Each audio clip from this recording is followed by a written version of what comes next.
చేసిన అభివృద్ధి నియోజకవర్గంలో గోపీనాథ్ చేసిన అభివృద్ధి పనులే తమను గెలిపిస్తాయని పార్టీలో అందరినీ కలుపుకొని ముందుకు పోతామని కాంగ్రెస్ పార్టీ నియోజకవర్గంలో ఎలాంటి అభివృద్ధి పనులు చేయకుండా ఇప్పుడు ఎన్నికల కోసం నిత్యం అభివృద్ధి పనులకు శంకుస్థాపనలు చేస్తున్నారు అంటున్న మాగంటి సునీతతో మా correspondent Ram Naresh face to face.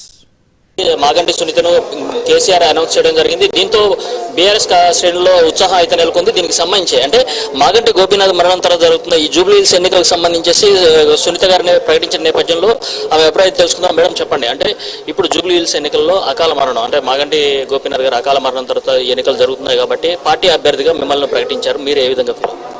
ఈ అవకాశాన్ని ఇచ్చిన కేసీఆర్ గారికి నా ధన్యవాదాలు.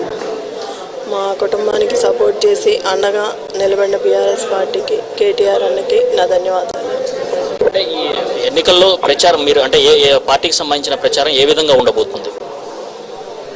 కేసీఆర్ గారు ఇచ్చిన పథకాలు, గోపీనాథ్ గారు చేసిన అభివృద్ధి పనులు ఇవే ముందుకు వెళ్తాయి. అంటే దాదాపు 3 సార్లు జూబ్లీ హిల్స్ ఎన్నికల్లో గోపీనాథ్ గారు గెలవడం జరిగింది. ప్రజల్లో మంచి అభిప్రాయం ఉంది. సంక్షేమ పథకాలు కానీ అభివృద్ధి పథకాలు కానీ దానికి సంబంధించి మీరు ప్రజల్లోకి ఏ విధంగా తీసుకెళ్ళబోతున్నారు? గోపీనాథ్ గారు ఉన్నప్పుడు ప్రతి పథకాన్ని ప్రతి ఇంటికి తన చేతులతో తనే ఇచ్చేవాళ్ళు. వెళ్ళి ప్రతి ఇల్లు గోపన్న అని కలవరిస్తుంది. వాళ్ళ ఇంటి పెద్ద కొడుకులా అనుకుంటున్నారు. ఆ ప్రజలు అండగా ఉన్నంతకాలం, సపోర్ట్ ఉన్నంతకాలం మేమే ఉంటాం. గోపన్న జూబ్లీ హిల్స్ నియోజకవర్గం తన ఫ్యామిలీ ఒక కుటుంబంలా అనుకునేవాడు. ప్రతి పండుగ ఆ కుటుంబంతోనే చేసుకునేవాళ్ళు.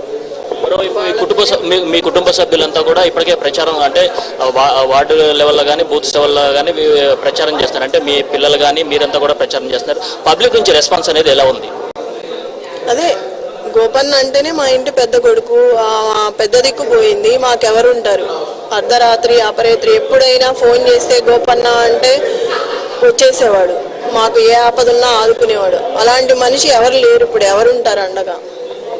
మరోవైపు కాంగ్రెస్ పార్టీకి సంబంధించేసి 3 మంత్రులు అదేవిధంగా కార్పొరేషన్ చైర్మన్లు పెద్ద ఎత్తున నియోజకవర్గంలో జూబ్లీస్ నియోజకవర్గంలో తిరుగుతున్నారు. అదేవిధంగా అభివృద్ధి సంక్షేమ పథకాలకు సంబంధించి ఓపెనింగ్లు అంటే ప్రతిరోజు కూడా పెద్ద ఎత్తున ప్రారంభోత్సవాలు ఇవన్నీ చేస్తున్నారు. దాన్ని ధీటుగా మీరు ఏ విధంగా ప్రచారం చేయబోతున్నారు? గోపన్న ఉన్నంతకాలం మరి ఎవరు రాలేదు. ఏ పని చేస్తాము, ఇది అభివృద్ధి చేస్తామని ఏ ఒక్కరూ రాలేదు. మరి ఈరోజు వస్తున్నారు. మరి గోపన్న ఉన్నప్పుడు గోపీనాథ్ గారి గురించి చేయొచ్చు కదా. ఆ పథకాలు ఏమున్నాయో అవి వచ్చి జనాలకి మేము చేస్తామని చెప్పొచ్చు కదా. మరి గోపీనాథ్ గారు ఉన్నంతకాలం గోపీనాథ్ గారు అభివృద్ధి చేశారు. చనిపోయే వరకు జనాలతోనే ఉన్నారు, చివరి వరకు జనంతోనే గడిపారు. మరోవైపు పార్టీకి సంబంధించి కొంతమంది కీలక నేతలు కూడా అంటే మీ కుటుంబం నుంచి ఒకరు అదేవిధంగా పార్టీకి సంబంధించిన కొంతమంది కూడా టికెట్ ఆశించారు. వాళ్ళందరూ కూడా ఏ విధంగా కలుపుకొని ముందుకు పోబోతున్నారు? చాలా మంది ఆశావాహులు ఉంటారు రాజకీయాలు అన్నాక. అంటే వాళ్ళని ఏ విధంగా కలుపుకొని ముందుకు పోబోతున్నారు? అందరినీ కలుపుకొని వెళ్తాం, ప్రతి ఒక్కరిని కలుపుకుంటాం.